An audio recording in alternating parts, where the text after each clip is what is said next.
Hey class of 2023, we're going to practice some social distancing today as well as some course requests. Instead of me coming into your classroom like I do every year, we are going to do this via email and this video. So you will receive an email that has your graduation plan along with your transcript. And we are going to choose those classes, and you're going to email me back and tell me, yes, Miss Baker, everything you have written down on my grad plan looks good, or can we change this, or can we add this?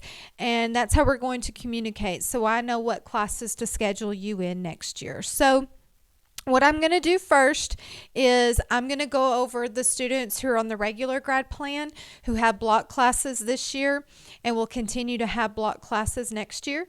And then after I go over that grad plan, I'm going to go over the honors and / dual credit grad plan. So a lot of this information that I'm discussing over the regular grad plan, you honors kids need to pay attention because some of it is going to pertain to you as well.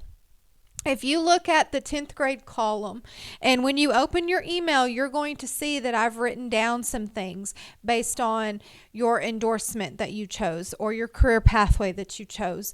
And a lot of that stuff, we really need to talk about that if you want to change your mind, because it does affect your graduation plan, okay? There are a certain amount of credits you have to have. There are certain classes you have to have, and there are endorsements. Everybody has to have an endorsement to graduate. So we don't want to change something up if it's going to affect your graduation. So first things first, if you look in this 10th grade column, you notice that you have English 2 and biology. Those are your block classes next year, because English 2 and biology are your 2-star tests that you'll take next year. And hopefully, if you pass those tests next year, then you'll be finished with all of your star testing. So you want to really make sure that you focus on those English 2 and biology classes. Your next math class that you'll take next year is geometry. And your social studies class that you will take is U.S. history. So if you're on this regular grad plan, you'll notice 1, 2, 3, 4, 5 class periods are going to be core classes just like you are in now, okay? So down here is where you're going to choose your electives. If you are in athletics this year, and you know you want to do athletics next year, this needs to be one of your choices. Some of you, I went ahead and I wrote in athletics, and I may have put a question mark, meaning you're in athletics now, I assume you want to take it next year. If that's what you want to do, that's fine. But if you don't, when you respond to my email, you need to tell me, no, I don't want to do athletics, okay? Or if you weren't in athletics this year, but you want to do it next year, you need to put that in there, okay? I'm not a mind reader, so you got to be upfront with me, okay? Remember, you do need a PE credit in order to graduate. So if you have not had PE or athletics, or if you're in band, you were in band last year and you know you're going to be in band this year, as long as you have 2 years of marching in the fall, then that counts as your PE credit. So I may not have assigned some of you to PE because I know you're probably going to be in band next year, okay? But if you were in band this year and you didn't take PE or athletics, and you decide I'm not going to do band this year, then I will put you in PE hopefully next year. That way you can get that PE credit out of the way, okay? Also, you need a fine art credit before you graduate. If you are in band this year, that's your fine art credit. You can have more than that, but you need at least 1 year. If you were in art, that's your fine art credit. You can continue with art next year, but you don't have to.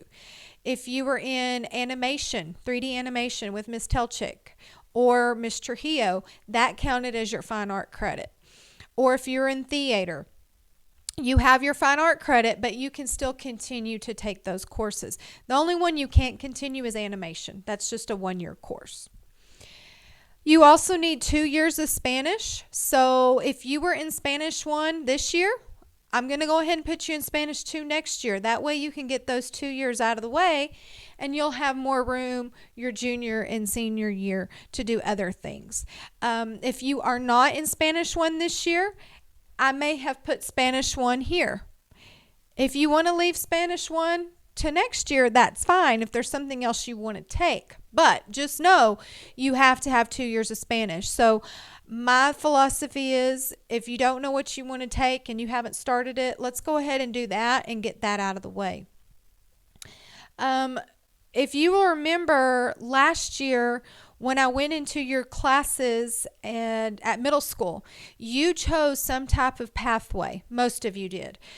You may have chosen law enforcement or the medical field or welding or construction or ag or culinary. There's all different pathways that you chose. You will see a link to a Remind app where you can click on that catalog and kind of get an idea if you decide you don't want to do that pathway anymore. If you have chosen a pathway, what I have done is I've went ahead and I have filled in what class you need to take in order to stay on that pathway. Now, if you've changed your mind, that's where you need to tell me in the email, I don't want to do this anymore. I've looked at the catalog and I want to choose this pathway now. Okay. It's not too late to change your sophomore year. Okay. If you want to change, this is the time you do change though. If you will notice, if you will notice that you do have those 3 electives, some of you, if you want to do, say you're in principles of construction right here, and you want to continue with that construction pathway, the next class is Construction Tech 1. That's a 2-period class. So if I put Construction Tech 1, that's why. It's 2 periods. So if that's what you want to do, and you're in band, and you're in athletics, we may have to move something around. And I don't mind doing that. We can problem solve through email on that. But the more communication we have together, the better we're going to be able to solve any kind of questions you may have. I think that's pretty much all I have for my regular grad plan kids. What I want to do now is go ahead and switch to my honors grad plan track and kind of discuss those things, the main difference in that. And then y'all can start responding to my email and we can start working on those course requests. So I'm going to flip the screen real quick. Okay, so if you are currently are in this honors track where you're in English 1 honors, Algebra 1 honors, or Biology honors, and you will stay in that track. Now, some of you, your grades have not been as well as we anticipated, so you will probably go into a regular grad plan, but I've pretty much already put that on your grad plan that you'll receive in your email if you're going to go to the regular grad plan. If you are wanting to continue with honors next year, you will have honors English 2, honors geometry, honors chemistry, and this is your first opportunity where you can take a dual credit class. If you do dual credit, that is an honors weighted class. Dual credit means you get college credit along with high school credit at the same time. Currently, U.S. History is offered dual credit through Howard College online. So you're not going to have a teacher up here teaching you the courses, okay, or the U.S. History course. They're not going to be up there teaching. You will have to work at your own pace, but you will have assignments due at a certain time. So a lot like this distance learning that you're going through right now, that's kind of how the U.S. History dual credit will work. If you're interested in dual credit classes, just know that is an honors weighted course. So if you are interested in being in the top 10% of your class or valedictorian, salutatorian, the more honors classes / dual credit classes you take, the better opportunity you have for that higher ranking if you do well in those courses. So if you are interested in U.S. History dual credit, you have to take and pass what is called a TSI test, okay? And I will be giving that test in the summer to you guys for free, your initial test. There are 3 parts to that. There is a reading section, a writing section, and an essay section. And you have to take and pass that before you can enroll in any dual credit class. So right now, I just need to know if you're interested in it. And then I will start sending out letters explaining the signups for the dual credit process. But do know, if you are wanting to take a dual credit class, those classes are not free. Okay, you have to pay about $280 per semester per class. So if you take U.S. History dual credit in the fall, that's $280. And then you register for it in the spring, that is also $280. Okay, so that's something you really need to consider while taking it. It takes a lot of responsibility. You're not going to have a teacher that comes around and teaches you. You will have a facilitator. So you will have a person in there helping keep you on track. But ultimately, it is your responsibility to pace yourself and make sure you're doing what you're supposed to do.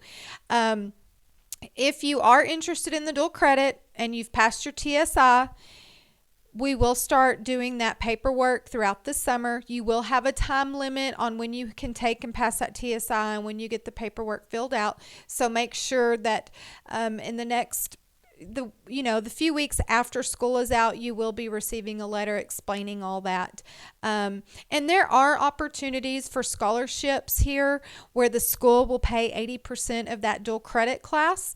You will have to fill out or write a letter explaining why you need the financial assistance, and you also have to qualify for free or reduced lunch. But more information on that is to come. So just make sure if you want to do dual credit, there is an expense to it, and there is some stipulations that you have to take or have to pass in order to enroll in that. But that is the only honors part that we have for U.S. history. Okay, so if you notice, next year you have 4 opportunities for honors classes, whereas this year you only have 3. Okay, so just keep that in mind. If you have any questions concerning dual credit, make sure you ask me that in my email that I'll send you, and you will start responding to me. Anyway, guys, I hope you have fun choosing those courses for next year. Please make sure you respond to my email so I know what classes to put you in, and y'all stay well.